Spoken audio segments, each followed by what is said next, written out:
Assalamualaikum warahmatullahi wabarakatuh. Saya Wilda Munfarida dengan NIM 201102008. Saya dari kelompok 7 akan menjelaskan tentang pembubaran Ormas HTI dan Ormas terlarang lainnya.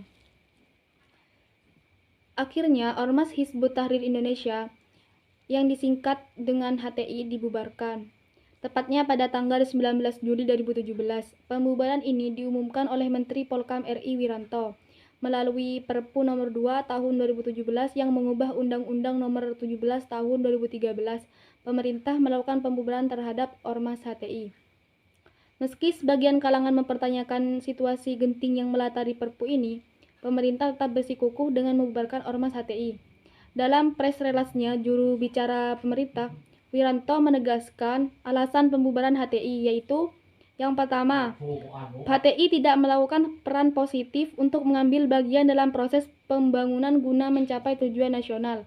Yang kedua, kegiatan yang dilaksanakan HTI terindikasi kuat bertentangan dengan tujuan, asas, dan ciri yang berdasarkan Pancasila dan Undang-Undang Negara Republik Indonesia tahun 1945 sebagaimana diatur dalam Undang-Undang nomor 17 tahun 2013. Yang ketiga, aktivitas yang dilakukan HTI dinilai telah menimbulkan benturan di masyarakat yang dapat mengancam keamanan dan ketertiban masyarakat serta membahayakan keutuhan NKRI.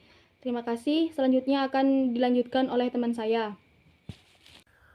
Assalamualaikum warahmatullahi wabarakatuh. Saya Taufik Yahya, NIM 2011 020 110.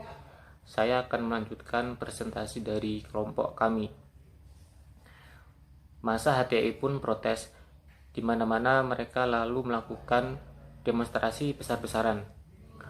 Mereka yang berjumlah jutaan itu telah tumbuh dan berkembang pesat, terutama karena pemerintah sebelumnya, yakni pemerintah SBY selama 2 periode, dipandang sengaja membiarkan HTI berkembang pesat. Tepatnya sejak diberikan izin Kemenkumham, ormas ini terus tumbuh dan berkembang. Pihak HTI juga merasa bahwa pemerintah melakukan kezaliman terhadap mereka dengan pembubaran tersebut. Mereka lalu mengajukan uji materi Perpu Ormas ke Mahkamah Konstitusi. Pendaftaran gugatan dilakukan pada Selasa, tanggal 18 bulan 7 tahun 2017 dengan kuasa hukumnya Yusril Ihza Mahendra. Mahkamah Konstitusi sendiri menyatakan tidak dapat menerima 7 permohonan uji materi Perpu nomor 2 tahun 2017 tentang Ormas. Dengan demikian, keputusan pembubaran HTI tetap berlangsung. Bahkan, Perpu ini telah ditetapkan menjadi undang-undang.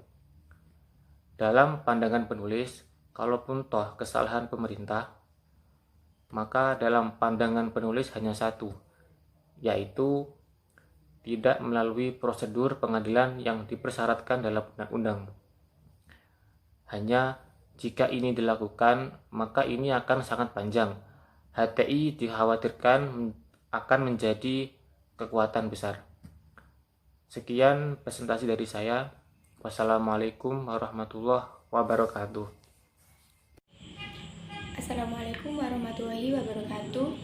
Nama saya Intan Furgania dengan NIM 20111 0201 0605. Di sini saya akan melanjutkan presentasi dari rekan saya.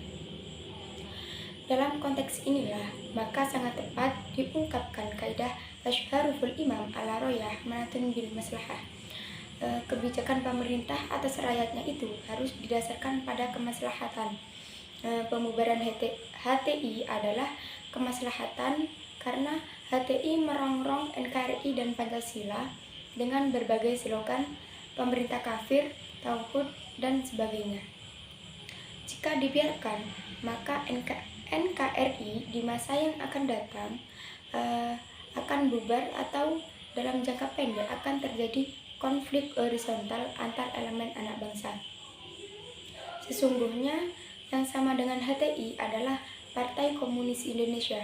Karena itu, klaim bahwa pemerintah diskriminasi terhadap HTI dan tidak pada PKI adalah berlebihan. Artinya, semua ormas yang bertentangan dengan ideologi Pancasila akan dilakukan pembinaan, bahkan dibubarkan jika tidak dapat dibina dengan sebaik-baiknya. Orang bisa juga mengklaim bahwa yang dilakukan Jokowi sama otoriter dengan Soeharto, meski sesungguhnya sangat berbeda.